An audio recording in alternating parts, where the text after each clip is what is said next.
स्वागत है। आज हम चर्चा करेंगे रस के अवयवों पर। काव्य में आने वाला आनंद अर्थात रस लौकिक न होकर अलौकिक होता है।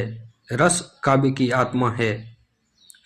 रस अस्थायी भाव, विभाव, अनुभव और संचारी भावों के संयोग से निर्मित या अभिव्यक्त होता है। इन्हीं को रस के 4 अंग कहते हैं।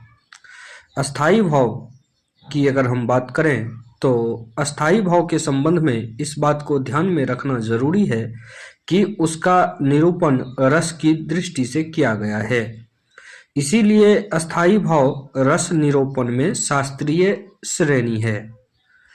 उसे जीवन का अस्थायी भाव नहीं मानना चाहिए। रस सिद्धांत में अस्थायी भाव का मतलब प्रधान भाव है। आचार्य रामचंद्र शुक्ल ने अस्थायी भाव की परिभाषा इस प्रकार दी है। प्रधान अर्थात प्रचलित प्रयोग के अनुसार अस्थायी भाव वही कहा जा सकता है जो रस की अवस्था तक पहुँचे। तात्पर्य यह है कि अनुभव और संचारी भाव रस दशा तक नहीं पहुँचते हैं।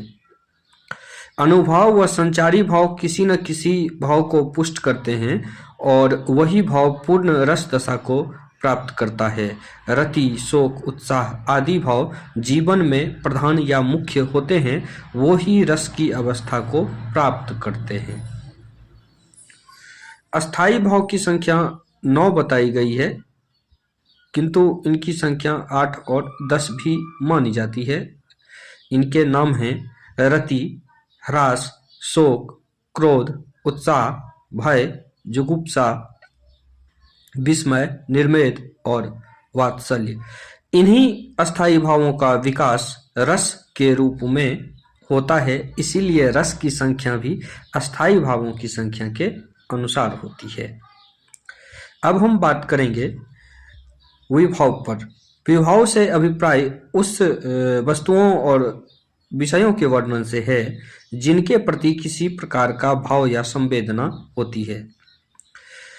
अर्थात भाव के जो कारण होते हैं उन्हें विभाव कहते हैं। विभाव 2 प्रकार के होते हैं, आलंबन और उद्दीपन। आलंबन विभाव भाव जिन वस्तुओं या विषयों पर आलंबित होकर उत्पन्न होते हैं उन्हें आलंबन विभाव कहते हैं। जैसे नायक, नायिका। आलंबन के 2 भेद होते हैं, आश्रय और विषय। उद्दीपन विभाव की अगर बात करें तो उद्दीपन विभाव आश्रय के मन में भाव को उद्दीप्त करने वाले विषय की बाहरी चेष्टा और बाह्य वातावरण को उद्दीपन विभाव कहते हैं। जैसे दुष्यंत शिकार खेलता हुआ कण्व के आश्रम में जा निकलता है। वहां शकुंतला को वह देखता है। शकुंतला को देखकर दुष्यंत के मन में आकर्षण या रति भाव उत्पन्न होता है। उस समय शकुंतला की शारीरिक चेष्टाएं दुष्यंत के मन में रति भाव को और अधिक तीव्र करती है। इस प्रकार शकुंतला की शारीरिक चेष्टाओं को उद्दीपन विभाव कहा जाएगा। वन प्रदेश का एकांत वातावरण आदि दुष्यंत के रति भाव को और अधिक तीव्र करने में सहायक होगा। अतः उद्दीपन विभाव विषय की शारीरिक चेष्टा और अनुकूल वातावरण को कहते हैं। अगर हम बात करें अनुभव की तो जहां विषय की बाहरी चेष्टाओं को उद्दीपन कहा जाता है वहां आश्रय के शरीर विकारों को अनुभव कहते हैं। यानी अनुभव हमेशा आश्रय से संबंधित होते हैं। अनुभवों को भी रस सिद्धांत में निश्चित कर दिया गया है। स्तंभ, स्वेद, रोमांच, स्वरभंग, कंप, विवर्णता, अश्रु और प्रलाप ये 8 अनुभव माने जाते हैं।